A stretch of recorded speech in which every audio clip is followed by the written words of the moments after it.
بسم اللہ الرحمن الرحیم۔ ایک شہزادہ بہت بدصورت تھا اور اس کا قد بھی چھوٹا تھا۔ اس کے دوسرے بھائی نہایت خوبصورت اور اچھے بھلے معلوم ہوتے تھے۔ ایک بات بادشاہ نے بدصورت شہزادے کی طرف ذلت اور نفرت کی نظر سے دیکھا۔ شہزادے نے اپنی ذہانت سے باپ کی نگاہ تاڑ لی اور باپ سے کہا، اے ابا جان، سمجھدار لگنا لمبے بے وقوف سے اچھا ہے۔ ضروری نہیں ہے کہ جو چیز دیکھنے میں بڑی ہے وہ قیمت میں بھی زیادہ ہو۔ دیکھیے ہاتھی کتنا بڑا ہوتا ہے مگر حرام سمجھا جاتا ہے، اور اس کے مقابلے میں بکری کتنی چھوٹی ہوتی ہے مگر اس کا گوشت حلال ہوتا ہے۔ ساری دنیا کے پہاڑوں کے مقابلے میں طور بہت چھوٹا پہاڑ ہے، لیکن خدا کے نزدیک اس کی عزت اور مرتبہ بہت زیادہ ہے۔ کیا آپ نے سنا ہے کہ ایک دبلے پتلے عقل مند نے ایک بار ایک موٹے بے وقوف سے کہا تھا کہ اگر عربی گھوڑا کمزور ہو جائے تب بھی وہ گدھوں سے بھرے ہوئے پورے استبل سے اچھا اور طاقتور ہوتا ہے۔ بادشاہ شہزادے کی بات سن کر مسکرایا۔ تمام امیر اور وزیر خوش ہوئے اور اس کی بات سب کو بہت پسند آئی، لیکن شہزادے کے دوسرے بھائی اس سے جل کر رہ گئے اور رنجیدہ ہو گئے۔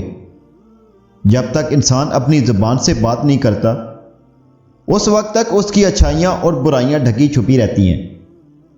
اسی زمانے میں بادشاہ کو ایک زبردست دشمن کا سامنا کرنا پڑا۔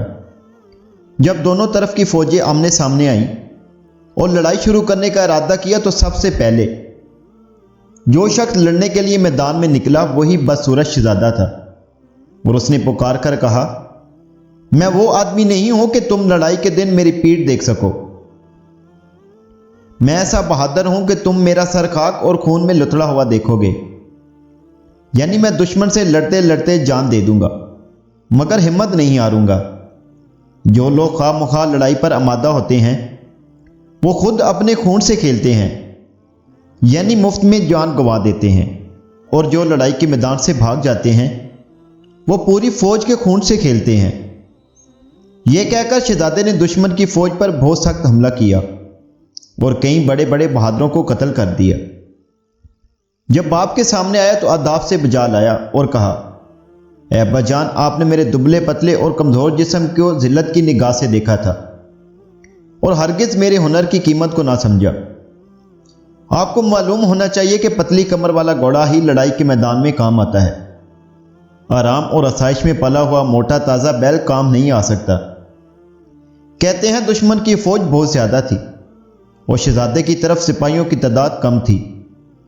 کچھ نے بھاگنے کا ارادہ کیا، لیکن شہزادے نے ان کو للکارا اور کہا، اے بہادروں، کوشش کرو اور دشمن کا مقابلہ کرو یا پھر عورتوں کا لباس پہن لو۔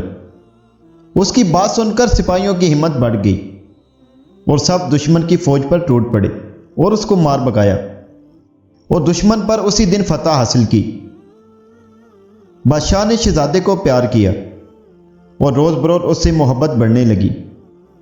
اسی شہزادے کو بادشاہ نے اپنا ولی عہد بنایا۔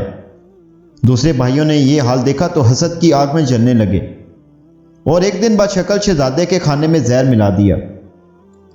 اس کی بہن نے کھڑکی سے دیکھ لیا اور شہزادے کو خبردار کرنے کے لیے کھڑکی کے دروازے زور سے بند کیے۔